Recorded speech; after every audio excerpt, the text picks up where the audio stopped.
So good afternoon. Today we will be discussing introduction to med juries. By the way, I'm attorney Dr. Patricia Saison. So starting this Saturday, February 5, 2022, we will be meeting 7 to 9 a.m. because lately there have been a lot of patients during the time allotted for us initially, which I think was 8 to 10. So instead of that, we will be meeting from 7 to 9 a.m. Um, I will be discussing the breakdown of the grades in during the next meeting. But for now, let's just start with the lecture.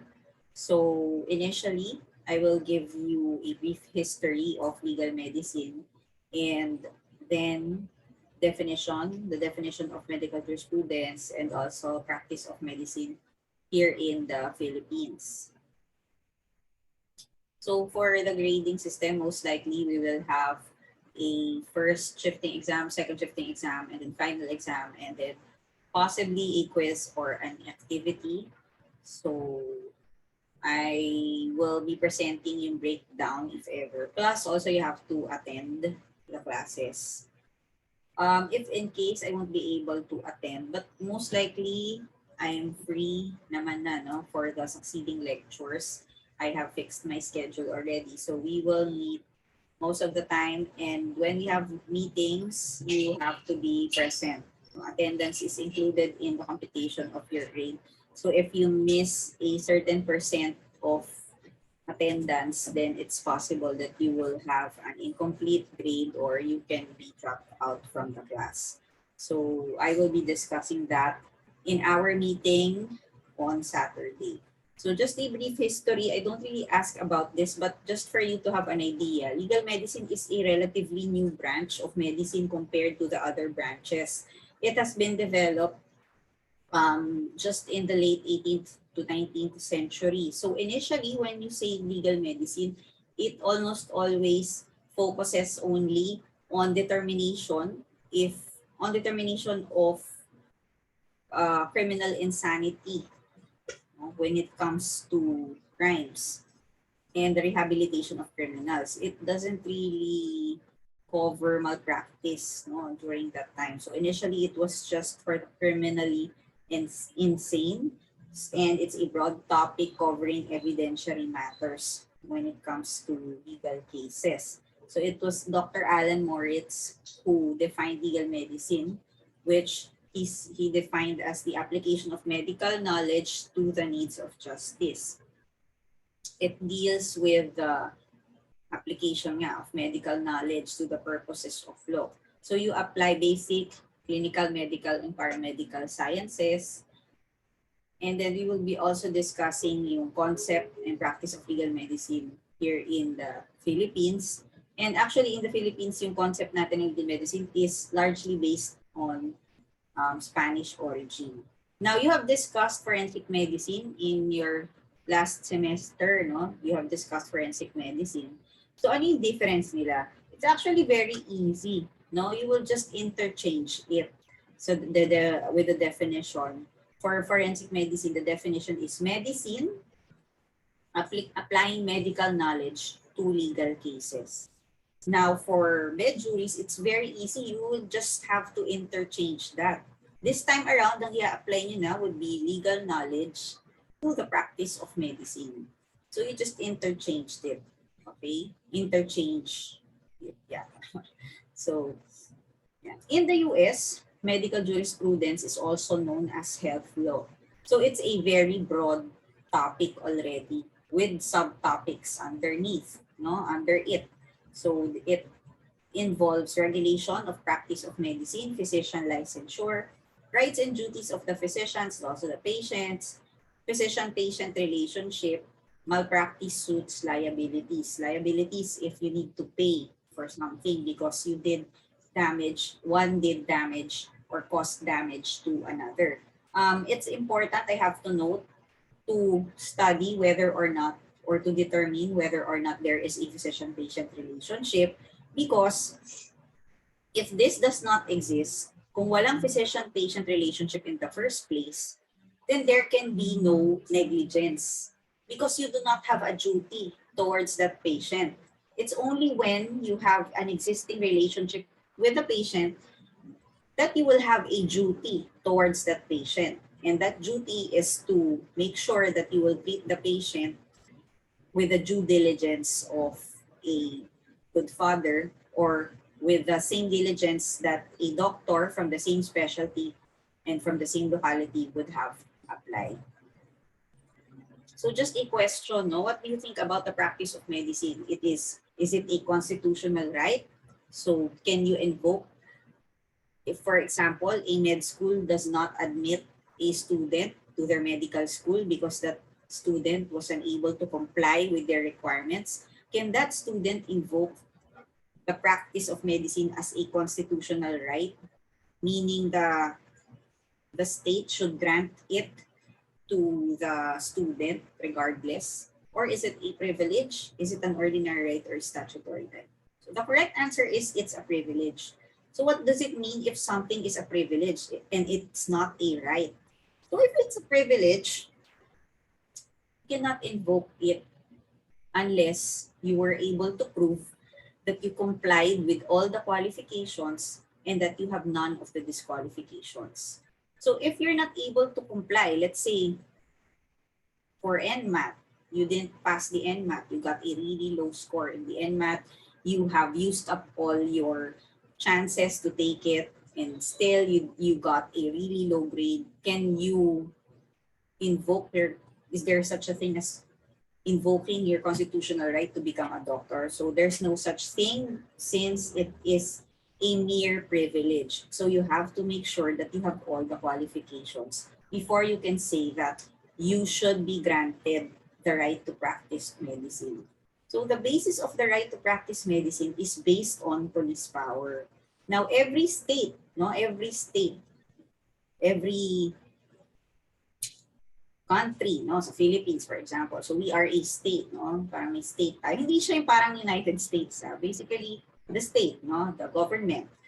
So the state has three inherent powers. So once you become a state, automatic yan. May power ka na ganyan. Right?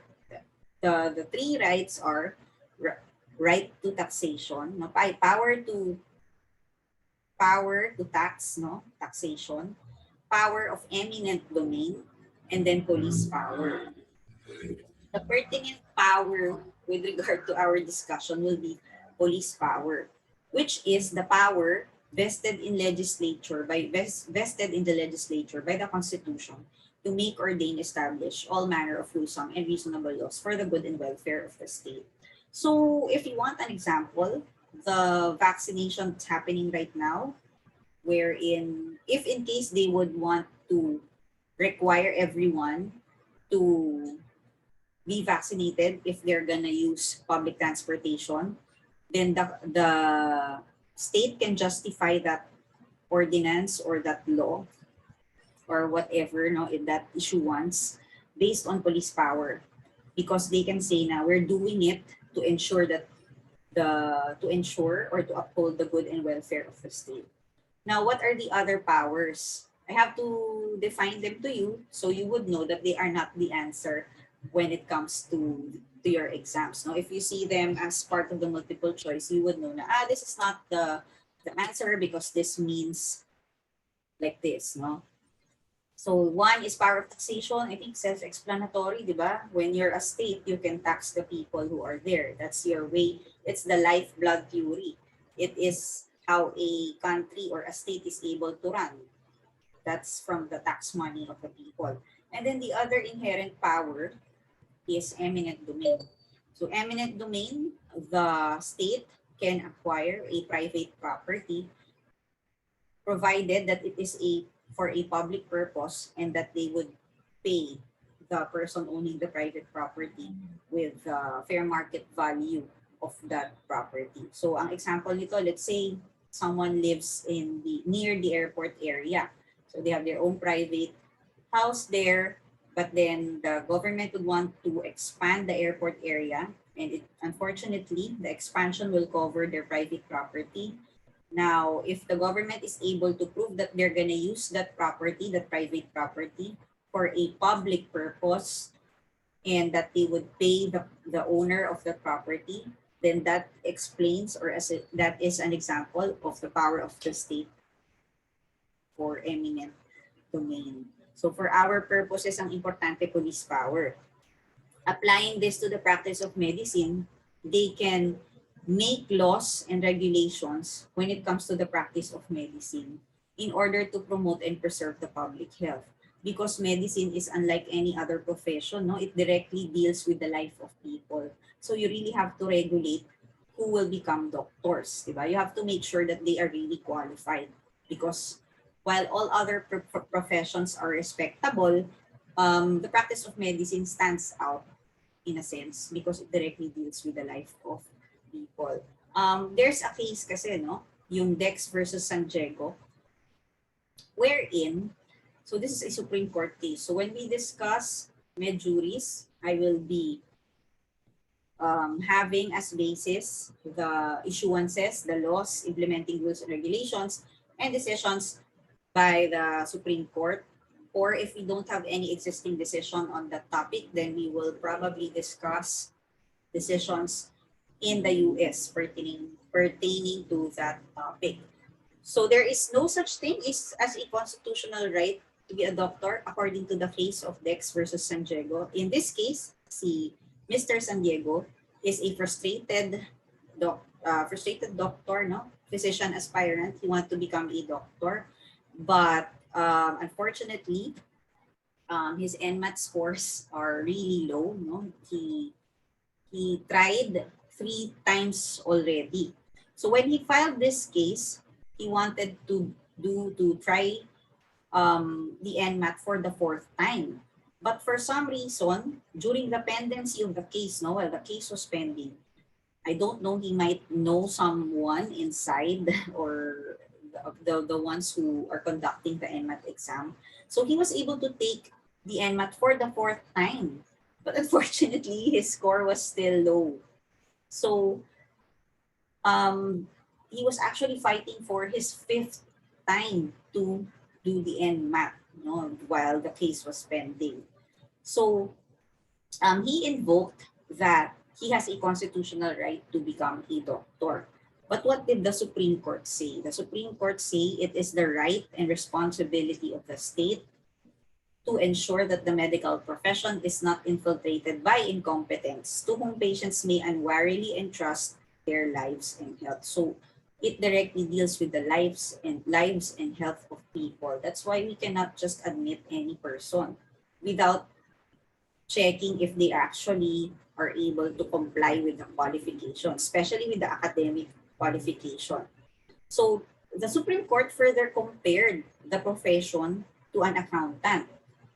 Compared and contrasted, no? The accountant, while belonging to an equally respectable profession, we're not saying that being accountants, no, are not being an accountant is not a respectable profession, but it does not hold the same delicate responsibility as that of a doctor. So they cannot be similarly treated. So the court is saying that it's okay to have other checkpoints, no, in place to make sure that the medical profession will not be infiltrated by incompetence.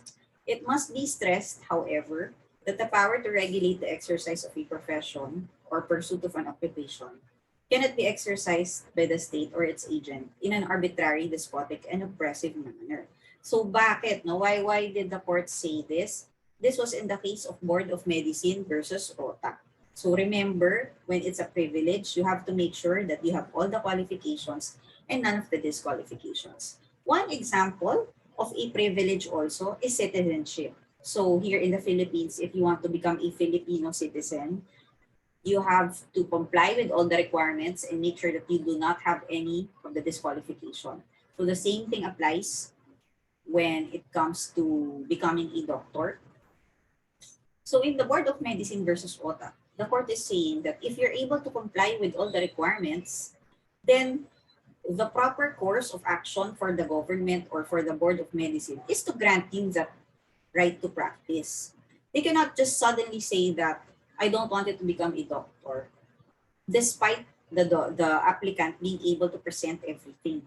So once a person is able to make sure and to show that they have all the qualifications and none of the disqualifications, the proper course for the state is to grant that person the right to practice medicine. So in Board of Medicine versus Ota, Mr. Ota is a Japanese citizen. I think he married a Filipina. He had his internship. Despite being a Japanese citizen, he had his internship here in the Philippines. He was also able to pass the physician licensure exam.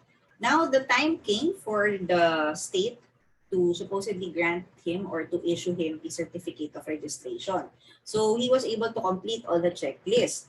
However, for foreign citizens, I'm not sure if you know, but we will be discussing that later. But for our foreigners who want to practice here in the Philippines, one of the requirements is the reciprocity rule, which means that the country where you originated from should also have laws allowing Filipinos to practice medicine in your country. So that is one of the requirements. You have to prove that, you have to show the specific law and present that to the Philippine Embassy of your country. Philippine Embassy. You have to present, sorry, scrap that, no. You have to present that to the Board of Medicine. Sorry. So, in this case, Mr. Ota, who is from Japan, so they were about to issue his certificate of registration, but before issuing it, they said, oh, wait, Japan has a law allowing Filipinos to practice medicine, but there aren't actually any Filipinos who practice medicine in Japan. It's like I haven't heard of an actual Filipinos practicing medicine in Japan. So because of that, the Board of Medicine said that they will not issue the certificate of registration. So who won in this case? Is it the Board of Medicine? Were they correct in not issuing Dr. Ota the certificate of registration because no Filipino is actually practicing medicine in Japan? Or is it Mr. Ota who's correct? So the court held that it's Mr. Ota who's correct because this is where the wording of the law comes in. What the law says is that there should be a law in Japan, no, or in the country of origin of the foreigner, should be a law allowing Filipinos to practice there. Doesn't mention that there should actually be Filipinos practicing there. It's enough that their laws allow Filipinos to practice there. So in that case, Dr. Ota was able to comply with all the qualifications. And there's no reason for the state to withhold his certificate of registration. While the practice of medicine is a mere privilege, it cannot be applied in an arbitrary, despotic, or oppressive manner.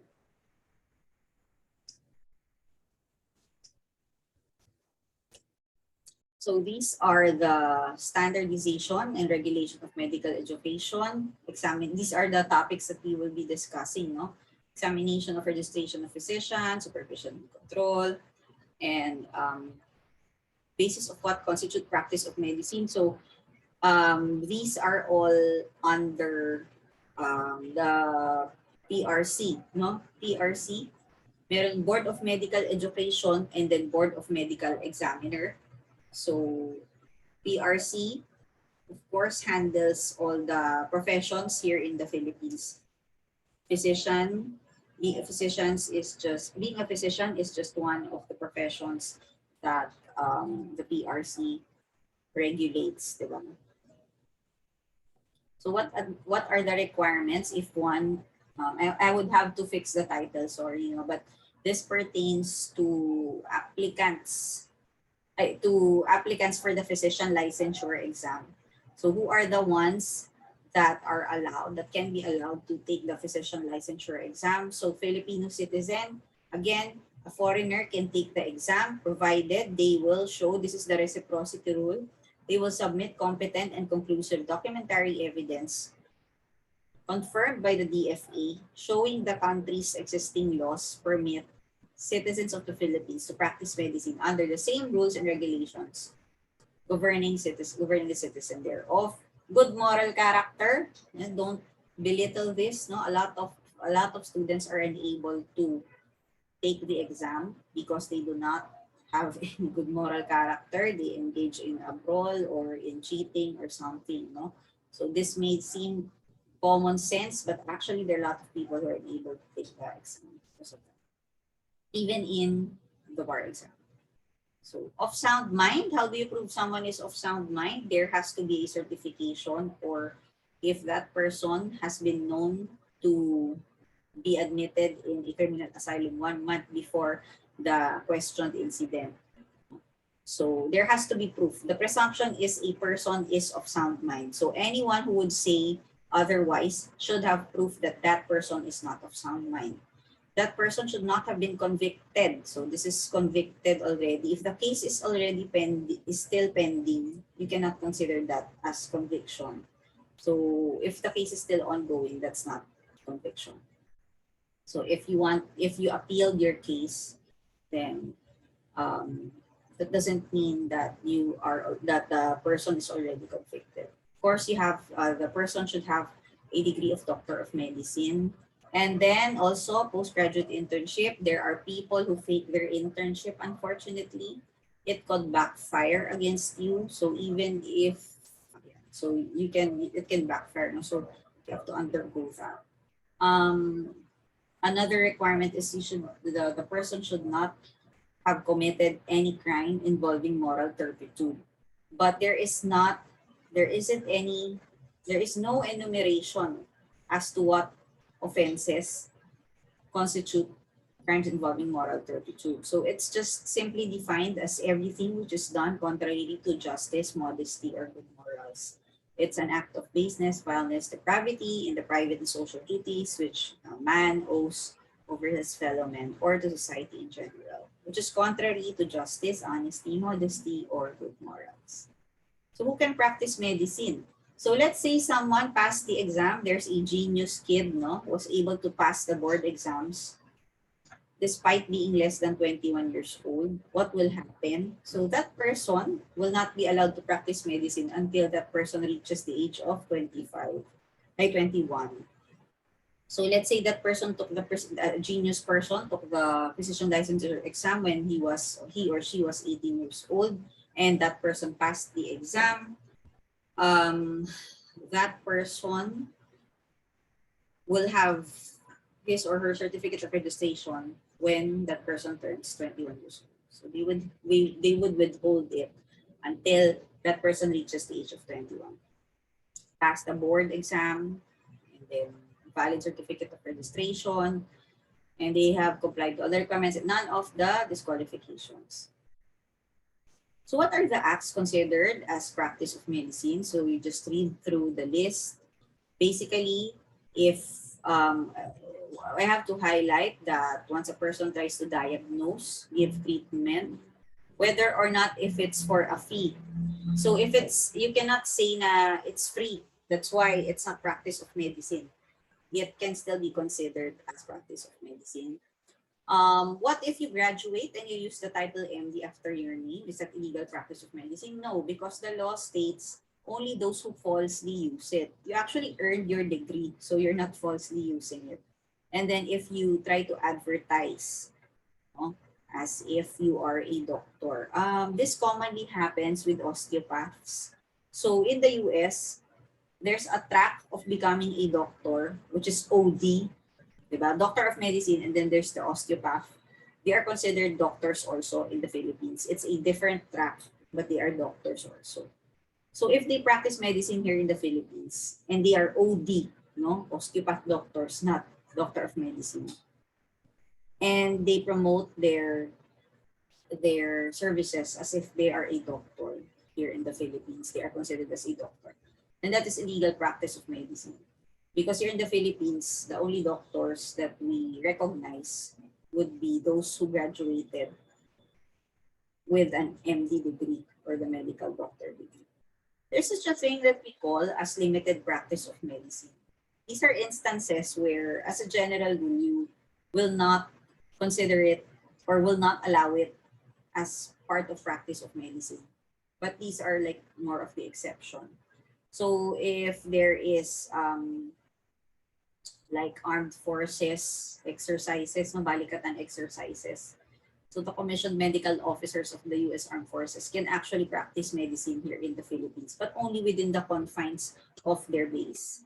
And also, physicians and surgeons from other countries, they can operate here. Let's say there's a rare case that only a doctor from the US can perform. We can invite that, but it shall be limited to the specific work assigned, and it should have an authorization from the Board of Medical Examiners.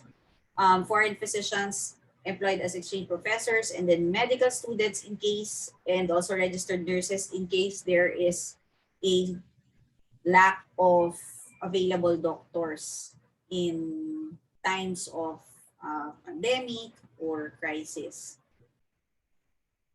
So this for the limited practice for medical students and nurses is only given limited and special authorization by the Secretary of Health during epidemics and national emergencies, and whenever the services of the registered physicians are not available. And the authorization will automatically cease when the Secretary of Health would declare the state of national emergency or epidemic if it once it's declared terminated. Okay? So reason for regulation, the practice of medicine, again, it's not a statutory right, but a mere privilege. It is subject to police power at all times. And then if one commits a practice or any other administrative offenses, no offenses that are punishable under the PRC, then the license or can be suspended or revoked.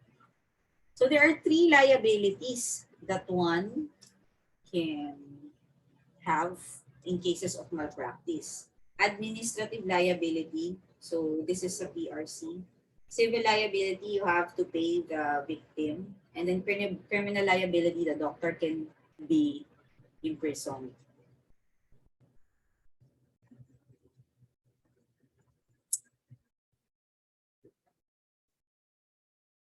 So what are the warranties in the practice of medicine? So this need not to be expressed. So this is unlike if you buy a blender and then there's a warranty there which says the things covered by the warranty. When it comes to practice of medicine, we don't have that right up, you know. These warranties will still exist even if there's no express declaration of this warranty. So it means that once a person is allowed to practice medicine, the state is somehow guaranteeing that this person has these qualifications. So what are the warranties when one is allowed to become a doctor? What are the warranties? So it guarantees, no, the warrant that this person allowed to practice medicine here in the Philippines has complied with the minimum qualifications as required by the law. This person has legitimately graduated from med school. This person underwent internship training in a duly licensed and accredited school. And for specialty practice, this person underwent specialty or residency training. Other pieces of evidence will be certificates and diploma.